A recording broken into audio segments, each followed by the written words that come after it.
आज हिंट 904 विधिक परिचर्चा पर हम चर्चा करेंगे मोटर वाहन अधिनियम की। आजकल देखा जाता है कि बहुत मोटर एक्सीडेंट्स होते हैं और उन एक्सीडेंट्स में जो लोग घायल होते हैं या जिनकी मृत्यु हो जाती है, उन व्यक्तियों को किस प्रकार से क्षतिपूर्ति मिल सके, कंपनसेशन प्राप्त हो सके, और उसके लिए मोटर वाहन अधिनियम हमारे यहाँ है। और वर्तमान में अभी सरकार के द्वारा मोटर वाहन अधिनियम 2019 में संशोधित किया गया है। मोटर वाहन अधिनियम की धारा 166 के अंतर्गत यदि किसी व्यक्ति को मोटर एक्सीडेंट में चोट पहुंची हो या किसी व्यक्ति की मृत्यु हुई हो, तो उनके परिवार वालों को क्षतिपूर्ति पाने का अधिकार प्रदान किया गया है। हमें इसमें जो कार्रवाई करनी है वह विधिक कार्रवाई के बारे में आपको मैं जानकारी देना चाहूँगा। मोटर वाहन अधिनियम की धारा 166 के अंतर्गत हमें क्षतिपूर्ति के लिए एक दावा योजित करना होता है, जिसमें जो मृतक होता है उसके आश्रितों में उनकी पत्नी या उनके बच्चों या कोई बच्चा अनमैरिड है तो उसके माता पिता के द्वारा यह दावा योजित किया जाता है। मोटर वाहन अधिनियम में यह भी प्रावधान दिया गया है कि 158 के अंतर्गत कि जो भी दुर्घटना घटित होती है वह दुर्घटना जिस थाना क्षेत्र में होती है, उस थाना क्षेत्र में जिसमें एफआईआर दर्ज हुई है, वहाँ जिस विवेचक को दी गई है, वह विवेचक का कर्तव्य है कि वह जिस वाहन से उसको घटित हुई है या उससे दुर्घटना घटित हुई है, उस वाहन के स्वामी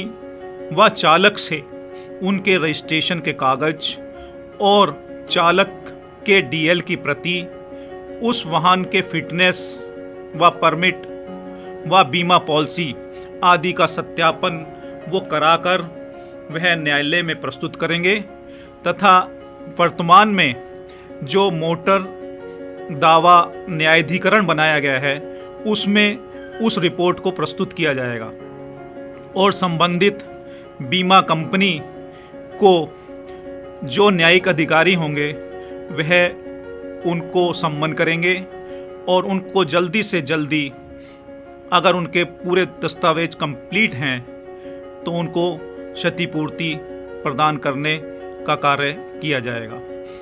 यदि किसी स्थिति में यह पाया जाता है कि बीमा कंपनी के द्वारा जो सत्यापन कराया गया है उसमें ड्राइविंग लाइसेंस जो है वो वैध व प्रभावी नहीं पाया जाता है या फिटनेस के दस्तावेज उचित नहीं पाए जाते हैं या जिस वाहन के द्वारा घटना घटित की गई है उस वाहन का परमिट वैध नहीं है, ऐसी स्थिति में बीमा कंपनी जो है क्षतिपूर्ति देने से इनकार कर देती है, तो यह वाद न्यायिक अधिकरण के सामने योजित होगा और उसमें साक्ष्य प्रस्तुत किए जाएंगे, जिसमें बीमा कंपनी को यह अवसर प्रदान किया जाएगा कि वह उन सभी चीज़ों को न्यायालय के समक्ष रख सके और इसके साथ साथ वाहन स्वामी को भी जो है सम्मन करके बुलाया जाएगा। और अगर वह ऐसे दस्तावेज उपलब्ध करा देता है और न्यायिक अधिकारी व बीमा कंपनी इससे संतुष्ट हो जाते हैं तो उनको कंपनसेशन दिया जाएगा।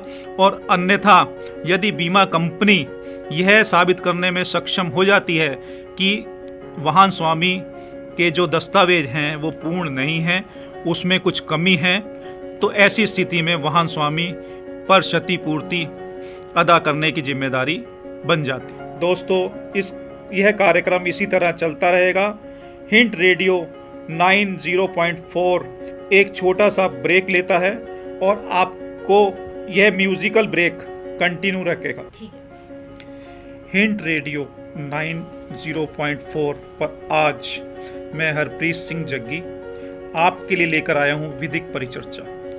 विधिक परिचर्चा कानून के बारे में, जो हमारे नियम हैं उनके बारे में आपको जानकारी देंगे और यह जानकारी विभिन्न बिंदुओं पर अलग अलग होगी।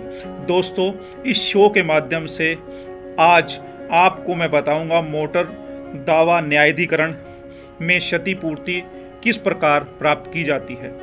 आपको यह मैं बताना चाहूँगा कि मोटर वाहन अधिनियम के अनुसार जो दुर्घटनाएं रोड पर घटित होती हैं, उन दुर्घटनाओं में किसी भी माल जान की हानि होती है, उसके लिए हम क्षतिपूर्ति किस प्रकार प्राप्त कर सकते हैं। मोटर वाहन अधिनियम के अंतर्गत मोटर वाहन दावा न्यायाधिकरण अलग से बनाए गए हैं और ये न्यायाधिकरण प्रत्येक जिले में स्थापित हैं और इन न्यायाधिकरण का मेन उद्देश्य जनता को न्याय शीघ्र से शीघ्र उपलब्ध कराना है।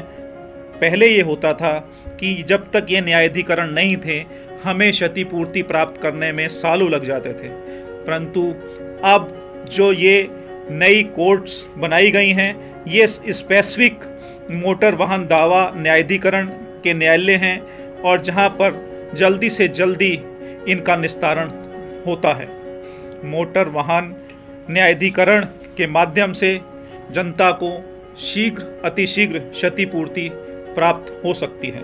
आपको यह भी बताना चाहूँगा कि मोटर वाहन न्यायाधिकरण में बहुत ही कम समय में और बहुत ही न्यूनतम खर्चे पर यह सुविधा प्राप्त हो जाती है। दोस्तों, यह कार्यक्रम इसी तरह चलता रहेगा।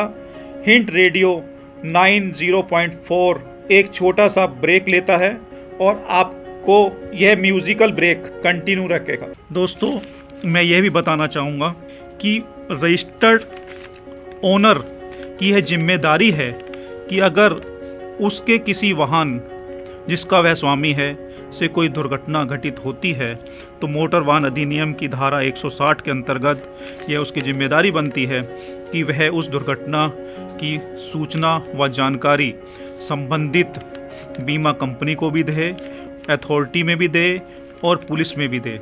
और पुलिस का विवेचक जो कि उस दुर्घटना की विवेचना कर रहा है, वह अपनी जिम्मेदारी को निभा करते हुए उस वाहन के समस्त दस्तावेजों का सत्यापन कराकर वह इस सभी प्रथम सूचना रिपोर्ट के साथ समस्त दस्तावेज न्यायिक अधिकारी के समक्ष प्रस्तुत करता है।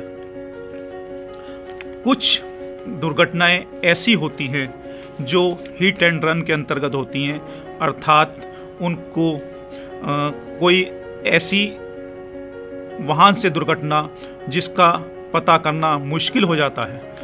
इस तरह के दुर्घटना में यदि कोई व्यक्ति की डेथ होती है तो उसको सरकार के द्वारा कंपनसेशन दिया जाता है। यह कंपनसेशन डीएम के माध्यम से उसको प्राप्त होता है। यह धारा 161 के अंतर्गत कवर होती है और उसको जो है जिला मजिस्ट्रेट के समक्ष यह सूचना व प्रथम सूचना रिपोर्ट के साथ अपने समस्त दस्तावेजों के साथ यह प्रार्थना पत्र प्रस्तुत करना होता है। जो 166 की धारा है मोटर वाहन अधिनियम की, उसमें जब प्रार्थना पत्र दिया जाता है, वह प्रार्थना पत्र का निस्तारण जो माननीय न्यायालय के द्वारा किया जाता है, उसमें माननीय न्यायालय द्वारा इन सभी चीज़ों का संज्ञान लिया जाता है कि मृतक व्यक्ति की कितनी आश्रितता है, अर्थात मृतक व्यक्ति के डिपेंडेंट कौन कौन हैं। उनके डिपेंडेंट्स में उनकी पत्नी, उनके बच्चे व उनके माता पिता सभी डिपेंडेंट्स की कैटेगरी में आते हैं। और माननीय न्यायालय को यह भी निर्धारित करना होता है कि उस व्यक्ति की क्या आयु है, उसकी क्या इनकम है। आयु के आधार पर उसका मल्टीप्लायर की गणना न्यायिक अधिकारी द्वारा की जाती है तथा जो उसकी इनकम है उसकी गणना उसकी आयकर की रिटर्न के आधार पर अथवा उसके द्वारा प्रस्तुत किए गए आय के स्रोतों की सब जानकारी लेने के उपरांत माननीय न्यायालय ये निर्धारित करता है कि उसको कितनी धनराशि प्रदान की जानी है। और जो मल्टीप्लायर है यानी कि गुणांक, वह उसकी आयु के आधार पर गणित किया जाता है। यदि किसी व्यक्ति की आयु 45 वर्ष के करीब है तो उसकी आयु पर मल्टीप्लायर कितने का लगेगा यह माननीय न्यायालय निर्धारित करता है। लेकिन उस गणना का भी गुणांक जो है अधिकतम 18 तक का रहता है और 18 का जो गुणांक लगेगा वो 20 साल 22 साल की उम्र तक के व्यक्ति के लिए लगता है। ये निर्धारित माननीय न्यायालय करता है और उसकी गणना करने के उपरांत सभी धनराशि के गुणांक, आय और उसकी आश्रिता के आधार पर उसकी डिपेंडेंसी, उसकी फ्यूचर में होने वाली आमदनी की वृद्धि की भी गणना इस दावे के अंतर्गत की जाती है। और एक मुश्त धनराशि जो है माननीय न्यायालय उसके परिवार वालों को दिलवाता है ताकि जो मृतक है उसके परिवार वालों का पालन पोषण, उनके बच्चों की शिक्षा सुचारू रूप से हो सके। साथियों, मैं यह भी कहना चाहूँगा कि हम अपने वाहन रोड पर चलाते हैं तो यह प्रयास किया जाना चाहिए कि हमारे सभी वाहन बीमित हों। अगर हमारा वाहन बीमित नहीं होगा तो यह जो धनराशि है यह उस व्यक्ति को पे करनी पड़ेगी जो उस वाहन का पंजीकृत स्वामी है। और यह धनराशि काफ़ी बड़ी धनराशि हो जाती है और जो पंजीकृत स्वामी है उस स्वामी को उक्त धनराशि अदा करनी पड़ती है। इसलिए जो भी वाहन स्वामी हैं वो प्रयास करें कि अपने वाहन का वो बीमा अवश्य कराएं। और जो व्यावसायिक वाहन हैं वह व्यावसायिक वाहन के जो स्वामी हैं वो अपने वाहनों की फिटनेस, परमिट आदि के साथ साथ वाहन चालक का लाइसेंस प्रभावी होना चाहिए। इसकी समस्त जिम्मेदारी वाहन स्वामी की बनती है।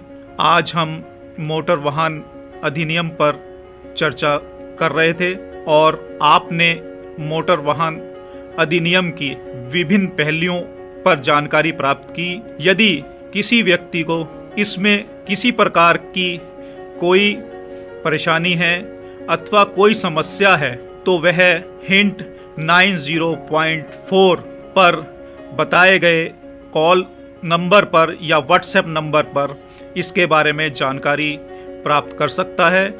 हमेशा हिंट 90.4 सामाजिक और अन्य समस्याओं के लिए हमेशा सहयोग करता रहा है, सहयोग करता रहेगा और आगे भी जो है यह विधिक परिचर्चा इसी तरह चालू रहेगी।